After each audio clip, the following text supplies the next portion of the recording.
ಈ ದಿನ ಬೆಳಗ್ಗೆ ಸುಮಾರು 8ರಿಂದ 9 ಗಂಟೆ ನಡುವೆ ಸುಮಾರು ಜನ ಒಂದು ಮನೆ ಹತ್ರ ಹೋಗ್ಬಿಟ್ಟು ಒಬ್ಬ ಹುಡುಗನಿಗೆ ನಮ್ಮ ಹುಡುಗಿ ಜೊತೆ ಯಾಕೆ ನೀನು ಹೆಚ್ಚು ವಿಶ್ವಾಸದಿಂದ ಇದೆಯಾ ಅಂತಂದು ಪ್ರಶ್ನೆ ಮಾಡಿ ಆ ಸಂದರ್ಭದಲ್ಲಿ ಅಲ್ಲಿ ಸಂಘರ್ಷ ಆಗಿದೆ ಮತ್ತು ಅವನ್ನ ನಂತರದಲ್ಲಿ ಎಳ್ಕೊಂಡು ಹೋಗಿದ್ದಾರೆ. ಆ ನಂತರದಲ್ಲಿ ಅವನ್ನ ಸ್ವಲ್ಪ ದೂರದಲ್ಲಿ ತಗೊಂಡೋಗಿ ಬಿಟ್ಟಿರುವಂಥದ್ದು. ಅವನಿಗೆ ಸಣ್ಣ ಪುಟ್ಟ ಗಾಯಗಳಾಗಿರೋದ್ರಿಂದ ಪೆಟ್ಟು ಗಾಯಗಳಾಗಿರೋದ್ರಿಂದ ಅವನಿಗೆ ಕಿಮ್ಸಲ್ಲಿ ಅಡ್ಮಿಟ್ ಮಾಡಿದ್ದೀವಿ. Is completely out of danger, ಮಾತಾಡ್ತಾನೆ. ಮತ್ತು ಸ್ವಲ್ಪ ಪೆಟ್ಟುಗಳಾಗಿದೆ ಅಷ್ಟೇ, ಯಾವುದೇ ಮಾರಕಾಸ್ತ್ರಗಳಿಲ್ಲ, ಬಟ್ ಪೆಟ್ಟುಗಳಾಗಿದೆ ಒಂದು. ಎರಡನೇದು ಅದಾದಮೇಲೆ ನಮ್ಮ ಹುಡುಗನ್ನ ಎಲ್ಲಿ ಕರ್ಕೊಂಡು ಹೋಗಿದ್ದೀರಿ ಅಂತ ಹುಡುಗನ ಕಡೆಯವರು ಒಂದು ಹುಡುಗಿ ಮನೆ ಹತ್ರ ಹೋಗ್ಬಿಟ್ಟು ಅಲ್ಲಿ ಕೂಡ ಅವರು ಸಂಘರ್ಷ ಆಗಿದೆ. ಅಲ್ಲಿ ಕೂಡ ಒಬ್ಬನಿಗೆ ಪೆಟ್ಟಾಗಿದೆ, ಅವನಿಗೂ ಕೂಡ ಹಾಸ್ಪಿಟಲೈಸ್ ಮಾಡಿದ್ದೀವಿ. ಮತ್ತು ಈಗ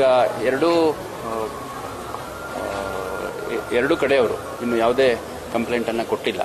ನಾವು ಈಗಾಗಲೇ ಕೆಲವ್ರನ್ನ ವಶಕ್ಕೆ ತೊಗೊಂಡಿದ್ದೀವಿ ಮತ್ತು ಅವ್ರು ಏನು ಕಂಪ್ಲೇಂಟ್ ಕೊಡ್ತಾರೆ ಅನ್ನೋದ್ರ ಮೇಲೆ ಮತ್ತೆ ಮುಂದಿನ ಪ್ರಕರಣ ದಾಖಲು ಮಾಡ್ಕೊಂಡು ತನಿಖೆಯನ್ನು ಮಾಡ್ತೀವಿ. ಯಾವುದು ವೈಯಕ್ತಿಕ ಕಾರಣ ಇದೆ ಅದನ್ನೆಲ್ಲ ನಾನು ಹೇಳಲಿಕ್ಕೆ ಇಷ್ಟಪಡಲ್ಲ. ಅವ್ರ ವೈಯಕ್ತಿಕ ಕಾರಣಗಳ ಹಿನ್ನೆಲೆಯಲ್ಲಿ ಈ ಒಂದು ಸಂಘರ್ಷ. ಸಂಘಟನೆ ಲವ್ ಜಿಹಾದ್ ಹುಡುಗನ ಠಾಣೆಗೆ ಒಪ್ಪಿಸಿರುವಂತದ್ದು, ಇವರು ಹೋಗಿ ವಾಪಸ್ ಗಲಾಟೆ ಮಾಡಿರುವಂತದ್ದು. ಈಗ ನೋಡಿ, ಅವ್ರವ್ರ ಇಂಟರ್ಪ್ರಿಟೇಷನ್ ಅವ್ರು ಹೇಳ್ತಾರೆ. ಇಲ್ಲಿ ಬಹಳ ಸ್ಪಷ್ಟವಾಗಿ ಹುಡುಗಿ ಇಬ್ಬರು ಜೊತೆಗೆ ಓಡಾಡ್ತಿದ್ರು ಅನ್ನುವಂಥದ್ದು.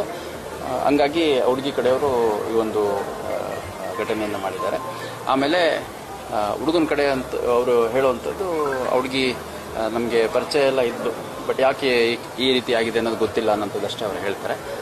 ಯಾವುದೇ ಇದ್ರೂ ಅದು ಠಾಣೆಗಳಿಗೆ ತೊಗೊಂಬಂದು ವಿಷಯವನ್ನು ಮುಗಿಸ್ಕೋಬೇಕು. ಅದು ಬಿಟ್ಟು ಮನೆಗಳ ಹತ್ರ ಹೋಗಿ ಗುಂಪುಗಳಲ್ಲಿ ಹೋಗಿ ಮಾಡುವಂಥ ತಪ್ಪಾಗುತ್ತೆ. ಅದಕ್ಕೆ ಅಗತ್ಯ ಕಾನೂನು ಕ್ರಮವನ್ನು ಕೈಗೊಳ್ಳಲಾಗುತ್ತೆ. ಸರ್, ಇದಕ್ಕೆ ಧರ್ಮಗಳ ಬಣ್ಣ ಬೆಳೆಯಲಾಗ್ತಾ ಇದೆ. ಒಂದು ಕಡೆ ಲವ್ ಜಿಹಾದ್, ಹಿಂದೂ ಮುಸ್ಲಿಂ ಈ ರೀತಿಯಾಗಿ ಹುಬ್ಬಳ್ಳಿ ಸೆನ್ಸಿಟಿವ್ ಏರಿಯಾ ಸರ್, ತಾವೇನಿಲ್ಲ ನೋಡಿ, ಬಹಳ ಸ್ಪಷ್ಟವಾಗಿ ಏನೇ ಅಲ್ಲಿ ಘಟನೆ ಆಗಿದೆ ಆ ಘಟನೆಗೆ ಅನುಗುಣವಾಗಿ ಕಾನೂನು ಕ್ರಮವನ್ನು ಕೈಗೊಳ್ತೇವೆ. ಅದಕ್ಕೆ ಬೇರೆ ಯಾವ್ಯಾವ್ದು ರೂಪರೇಷೆ ಕೊಡುವಂಥದ್ದು, ಬಣ್ಣ ಬೆಳೆಯುತ್ತದೆ, ಅದು ವೈಯಕ್ತಿಕವಾಗಿ ಯಾರು ಬೇಕು ಅವ್ರು ಮಾಡ್ತಾರೆ. ಬಟ್ ಈ ಥರ ಘಟನೆಗಳೇನಾದರೂ ಇದ್ದಾಗ, ಈ ಥರ ಬೆಳವಣಿಗೆಗಳಿದ್ದಂಥ ಸಂದರ್ಭದಲ್ಲಿ ನಮಗೆ ಠಾಣೆಗೆ ಬಂದು ಮಾಹಿತಿಯನ್ನು ಕೊಡಬೇಕು ಅಂತ ನಾನು ಕೇಳ್ಕೊಳ್ಳಿ. ಜಿಮ್ಗಳ ಮೇಲೆ ಆರೋಪ